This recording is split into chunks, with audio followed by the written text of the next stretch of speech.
Located in the vast Pacific Ocean, in an area known as Oceania, lies the islands of Tuvalu, one of the smallest independent countries in the world. Like many other countries around the world, Tuvalu is confronted head-on with the effects of climate change. And with its location in the middle of the Pacific Ocean, the small island nation is vulnerable to the forces of nature.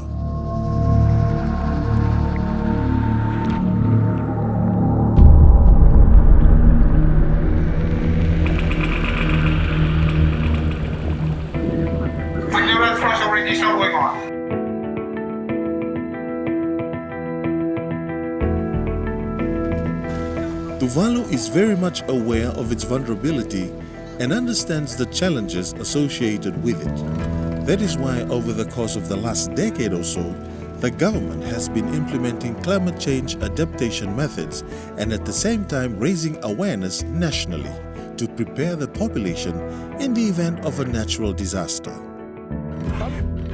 There has been support for Tuvalu's climate change adaptation program from various groups and international organizations. In UNDP, we work closely with government, and so when we went to Tuvalu and we asked government what their needs were for climate finance, they really did focus on this early warning systems as a priority. Once that priority was identified, we then did our research about all the various issues they faced and what types of hazard events there might be that would need an early warning system to respond.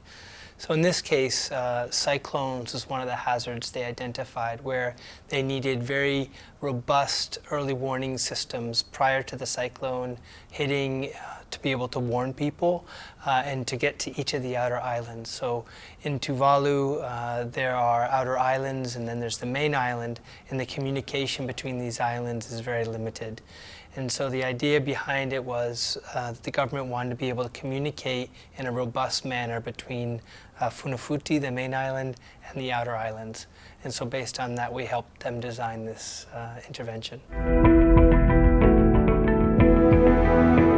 Having identified what was needed, the next step was identifying a specific communication system suitable for Tuvalu. We know that these atoll environments are very tough on technical equipment and on electronics and such. So once we looked at the situation there in Tuvalu, identified a variety of options, we landed on the chatty beetle because of its robustness. It really is something that is reliable, and we know that would be able to hold up even in extreme circumstances.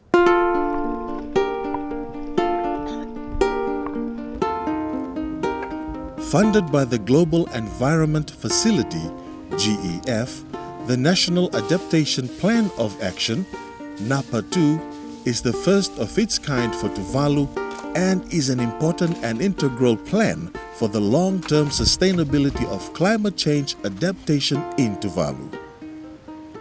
After consultations with communities and the stakeholders and the national agencies, civil societies, it was concluded that Tuvalu had a weak communication infrastructure and also a weak policy framework in terms of disseminating hydrometeorological risk to the whole of Tuvalu. So from there, it formed the core of the NAPA 2 activities, and that is to focus on improving communication infrastructure and also our policies. One of the components of NAPA 2 is on disaster risk preparedness, focusing on improving the early warning systems for people throughout all the islands by strengthening reliable communications system. With funding from the NAPA 2 project, the process of installing early warning systems on all of the 8 outer islands in Tuvalu took place in 2017. I think NAPA really helps us to finance communication, to help us with the development of island disaster plan, and also like this program exercise and all those. I think NAPA really helps the National Disaster Management Office in terms of doing the outreach program and financing all this. From mid to before the actual practical exercise, there had been some theoretical training to prepare the key stakeholders on the processes and what to expect.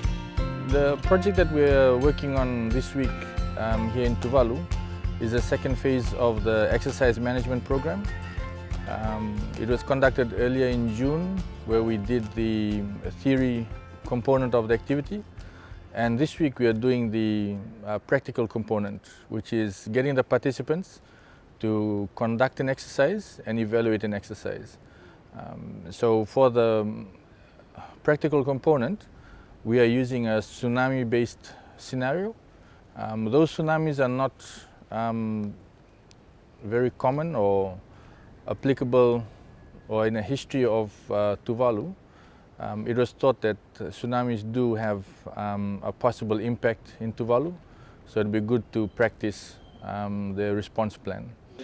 The week-long training workshop was to enable national stakeholders to design and conduct a simulation exercise to effectively test the early warning system installed by the NAPA 2 project and to identify arrangements for emergency communication to ensure the timely dissemination of warning to appropriate agencies and the public. The training was also a step towards designing national drill and evacuation processes. There was also a provision in the project design to see whether what we've implemented is actually effective. So this simulation exercise was designed to test out whether these communication facilities that were installed and the policies that have been designed can actually help in disseminating information at a timely basis across the whole of Tuvalu. So that is the core of this simulation exercise, and we hope that after the exercising is completed, we are able to draw lessons learned from this exercise and design a more improved simulation exercise that will cover the whole of Tuvalu. We've experienced a lot of warnings, but there are some saying that there's no tsunami for Tuvalu. But somehow, in the recent tsunami, we receive reports from our Met that a certain height in our tide gate, but which tells us that the tsunami can reach Tuvalu, but in a very minimum range. But that's not undermine our effort in trying to educate our people about tsunami.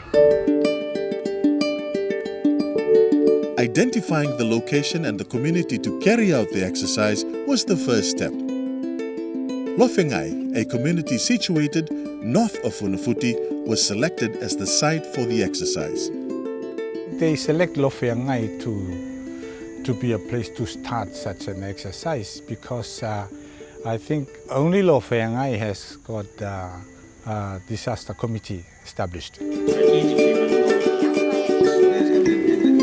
The workshop brought together the key people and agencies from the Met Office, NDMO, Red Cross, Lofengai community leaders, police, telecom, and the Kaupule, the elected representatives from the Island Council. The request from the Tuvalu government was that they wanted to test the systems that they have put in place recently through the NAPA 2 project. And that was, they had purchased HF radios. They purchased a satellite-based system called Cherry Beetle, which sends out text messages and warnings, as well as they had recently updated their tsunami response plan. So bearing all that in mind, we felt that we'd do the theory component and then give everybody time to go back and look at what they have in their agencies, and then come back again and then run the practical component. So the theory component looked at analyzing the need, what were some of the purpose and objectives, and now we've actually designed the document, and that will be used for the exercise on Friday. Anticipated wave amplitude, that's a wave height, of 1 meter to 3 meters for Tuvalu. And it's flat. There is no place to run. With the theoretical component done, the next stage was to select a scenario for the purpose of the drill. To activate the NDC, I have to inform the chair first. We start the activation of NDC. And the police? The tsunami scenario was part of what's known as PACWAVE, or the Pacific Tsunami Exercise that is generated through the Pacific Tsunami Warning Center. And then it was taken as a good opportunity for us to capitalize on that and then take it all the way down to the community level. The scenario we're using is based off the Tongan Trench. We looked at 3 possible scenarios: the Tonga Trench, Santa Cruz in the Solomon Islands, and the Philippines Trench. After looking at what the possible impacts are for Tuvalu, it was found that the Tonga Trench has a higher probable impact on Tuvalu, with it possibly generating waves of between 1 to 3 meters. And that's based on an earthquake of about 9.0. So looking back on that, even though Tuvalu doesn't have a history of tsunamis, there is a lot of activity around the Pacific, especially in the Tonga Trench, up in the Philippines, as we've witnessed recently in Indonesia. So this was timely in trying to get the agencies in Tuvalu to understand their roles and responsibilities. Which is this one? With all the key agencies standing by and ready, the time had come for the day of the actual drill. The community of Lofengai were also aware of the drill, although they did not know the exact time it would take place.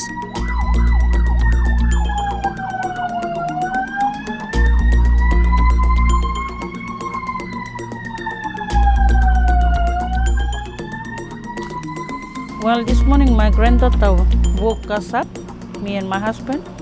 She just heard the siren like 5 o'clock in the morning. She just ran inside the room and called us, "Mama, stand up here, to see the police car."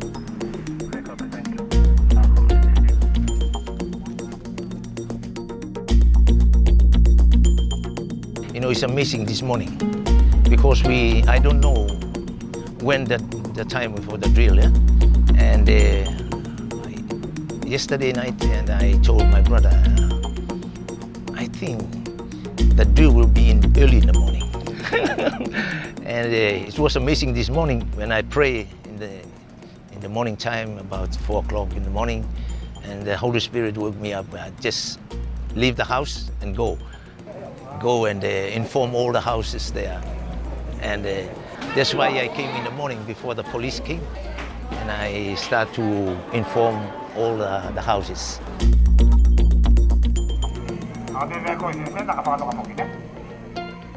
I woke up at 6 o'clock this morning when I heard the sirens of the car, and I just woke up my husband, and then we came out and wake up all the families to evacuate from home, and came to the evacuation center.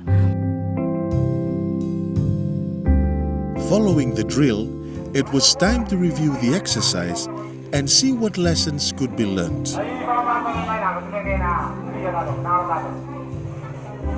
Some members of the community felt there needed to be more commitment and seriousness needed from the people in the community.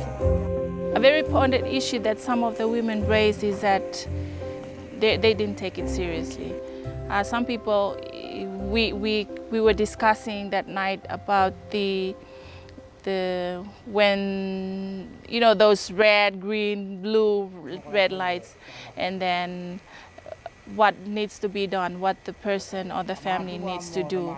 They came up that some people, when the siren comes, when there's an alert, people are just sitting down and doing nothing because they were thinking that it's not gonna happen. Well, my reaction this morning is like I see people over here not really taking it seriously. It's just like relaxing. But what I learned from the workshop you people done that night to us, I have to be alert all the time.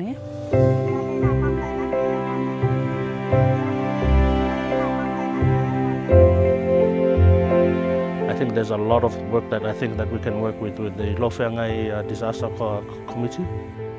Even though we haven't worked with them in the past, it would be a good opportunity for us to work with them on giving them such suggestions and recommendations on what they can do, you know, in the event of an actual emergency. We do have the resources and the technical knowledge to help them improve their systems and their SOPs at the moment. So I still think there's quite a lot of gaps that were exposed in the drill. Thankfully, it was a drill. But then we had already sent over the dispatch to police, and police sent it here, but then they forgot to... Outside broadcast console is a good point. And how do we get them to be ensuring that that kit is on standby? There were a number of issues discussed at the review of the exercise, with communications being one of them. While there were gaps which had to be worked on before the drill is rolled out nationally, everyone felt that the drill had been successful. The exercise was conducted with the community of Lofengai, and we also tested the national system, so where the tsunami warning was received by the Met Service.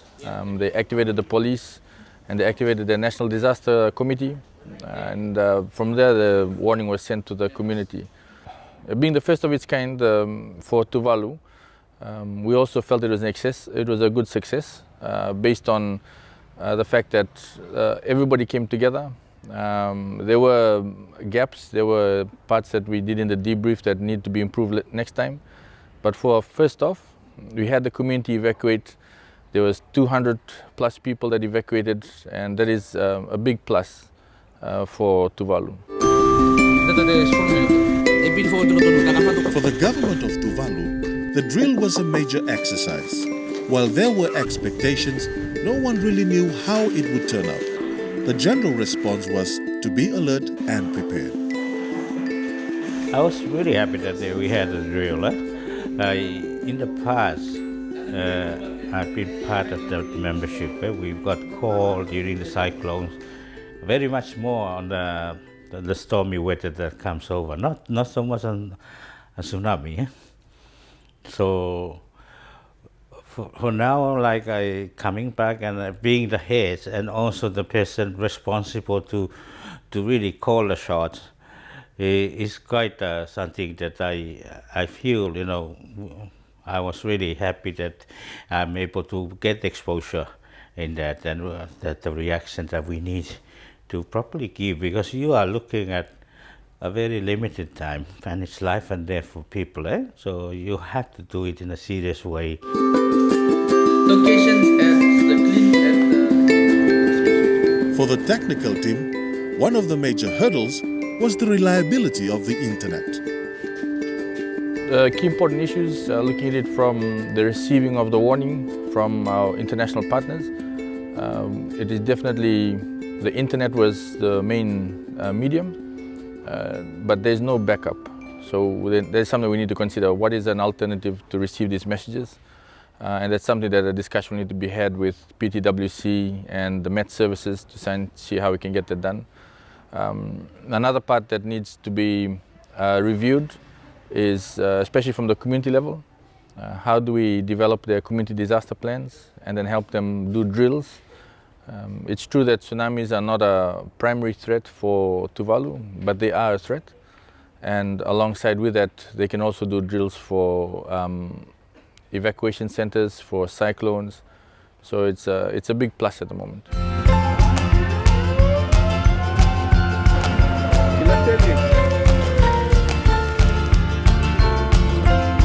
One thing for certain, in order for a drill to run efficiently and smoothly and to meet expectations, teamwork is essential. The drill has revealed that. All the major stakeholders have worked together. However, the greater challenge is creating better awareness within the communities and general population in the event there is a major natural disaster such as a tsunami. Out of this workshop, I found that no single person can manage to run an operation like this. We need a lot of hands and dedicated people who can offer their time out of their own busy schedules to make a program like this, an operation like this, a success. We are doing it with the help of our major partners, stakeholders such as the Tuvalu Department of Climate Change and Disaster, Tuvalu Red Cross. We also have the Tuvalu Meteorological Services, Telecom, who are all working together to actually realize this simulation exercise. So as I've mentioned before, from the lessons learned, from the simulation exercise, we can actually use that to improve the current plans and policies that we have. In Tuvalu, they've been actually very proactive. They are just working on the amendments to the Tuvalu Disaster Management Act. And then those amendments, once they're approved through Cabinet and Parliament, would then translate to amendments within the disaster plan. So that is actually a good positive to show that Tuvalu is acknowledging that their plan needs to be updated every so often, so every 2 years. Now with the tsunami response plan, it's in draft. So we're hoping through these exercises, we're then able to amend it, update it, and then get it actually signed off by Cabinet. One of the biggest things that we can do in the event that there is a tsunami in the future, for people to value their lives. Property can be replaced, but human life cannot be.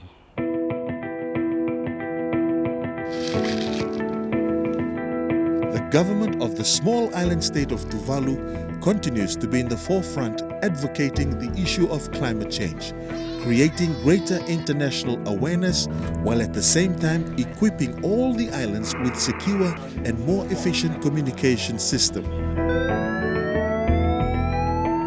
If the training workshop in Funafuti is anything to go by, then the whole of Tuvalu will be prepared for whatever disaster that may befall them.